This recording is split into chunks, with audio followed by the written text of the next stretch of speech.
ఓటర్లను మోసం చేసి గద్దెన ఎక్కి పదవులు అనుభవించితే వెనకట ఎవ్వరు పట్టించుకోలేదు.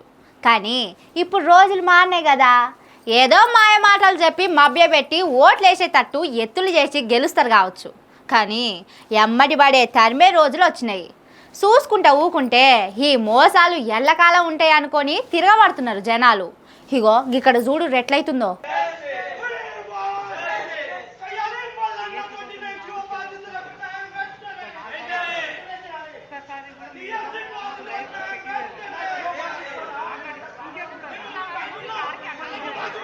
పాములాడిచ్చేటోడు అదే పాముల కాటుకు సచ్చిండన్నట్టు నిరుద్యోగులను రెచ్చగొట్టి వాళ్ళ ఓట్లతోని పబ్బం గడుపుతున్న తీర్మాన్ మల్లన్న అదే నిరుద్యోగుల చేతిలో బలైతున్నాడు. బీసీలకు రిజర్వేషన్లు ఇచ్చే ముచ్చట మీద మల్లన్న ప్రెస్ మీట్ పెట్టిండు. నేను తప్ప బీసీలకు న్యాయం ఇంకెవ్వరు చేయరు, నేనే బీసీ నాయకుడిని, నా వెనుకనే అందరూ ఉండాలి అని చెప్పేతానికి బీసీలను మోసం చేసేతానికి అన్నట్టు ప్రెస్ మీట్ పెట్టిండట నలుగురిని ఎంటేసుకొని. మరి ప్రెస్ మీట్ పెట్టిన ముచ్చట వాళ్ళకి ఎట్లా తెలిసిందో ఏమో. నిరుద్యోగులు ప్లకార్డులు పట్టుకొని ప్రెస్ మీట్ నడిమిట్లకు వచ్చి మాకు న్యాయం చేయాలి, మా ఓట్లతోని గెలిచి మమ్మల్ని మోసం చేసిన మల్లన్న డౌన్ డౌన్ అని మొత్తుకున్నారు.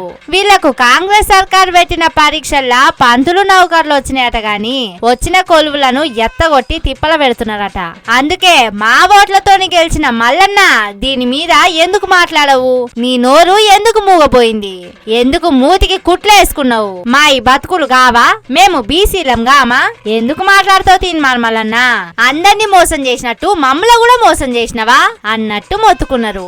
ఎప్పటికీ మంది మీద మొత్తుకునే మల్లన్న మీదికి నిరుద్యోగులే తిరగబడే వరకు కుక్కి మనకుండా కూర్చున్నాడు. పాపం ఏం చేయాలనో తెలవక తెల్లగుడ్లు వేసుకొని చూస్తున్నాడు. మరి అంతే కదా, అన్ని సార్లు మోసం చేయలేరు కదా, అప్పుడప్పుడు ఇసొంటి తిరుగుబాట్లు వస్తాయి, తప్పది.